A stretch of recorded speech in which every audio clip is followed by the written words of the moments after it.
Assalamualaikum warahmatullahi wabarakatuh.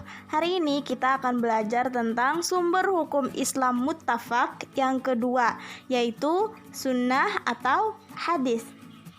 Jadi, sunnah merupakan segala perkataan, perbuatan, dan juga ketetapan dari Nabi Muhammad SAW. Nah, sunnah itu terbagi tiga. Yang pertama ada sunnah qauliyah, yang kedua sunnah fi'liyah, dan yang ketiga sunnah taqririyah.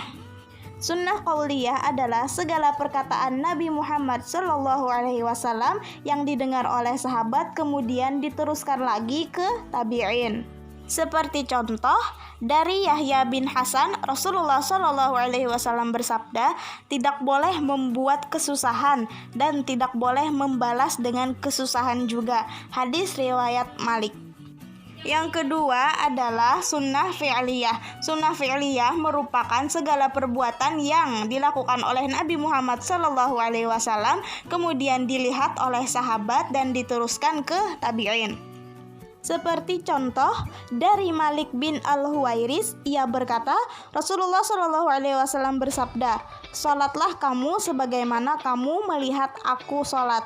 Hadis riwayat Bukhari. Kemudian yang ketiga, sunnah taqririyah. Sunnah taqririyah merupakan ketetapan atau persetujuan Nabi Muhammad SAW terhadap suatu perbuatan atau perkataan sahabat Nabi yang dilihatnya. Artinya, beliau hanya mendiamkannya, tidak menunjukkan tanda-tanda mengingkari, menyetujui, atau menganggapnya sebagai perbuatan baik. Seperti pada contoh saat Nabi mendiamkan orang yang memakan biawak. Nah, diamnya Nabi ini ditafsirkan sebagai kebolehan memakan daging tersebut. Seandainya daging tersebut haram, maka Nabi sudah melarangnya. Selanjutnya adalah fungsi sunnah terhadap Al-Quran. Yang pertama ada takkid dan takrir. Artinya sunnah Nabi menguatkan dan mengokohkan hukum yang ada dalam Al-Quran, seperti hukum wajibnya sholat, puasa, zakat, haji, dan larangan syirik kepada Allah Subhanahu wa Ta'ala.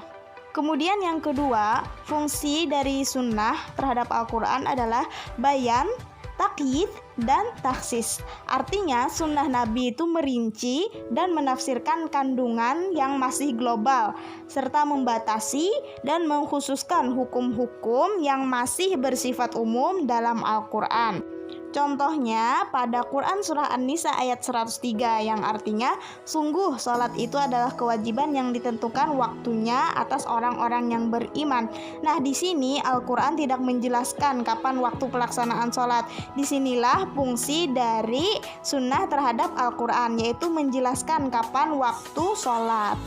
Nah, yang ketiga, fungsi dari sunnah terhadap Al-Quran adalah sunnah Nabi juga menetapkan hukum yang tidak ada dalam Al-Quran, seperti haramnya memakan hewan buas yang bertaring, haramnya memakai kain sutra dan cincin emas bagi laki-laki. Oke, selanjutnya adalah unsur-unsur hadis atau sunnah. Yang pertama, rawi. Rawi adalah orang yang menyampaikan atau membukukan perkataan-perkataan Nabi Muhammad SAW yang pernah didengar dan diterimanya dari gurunya. Yang kedua, matan.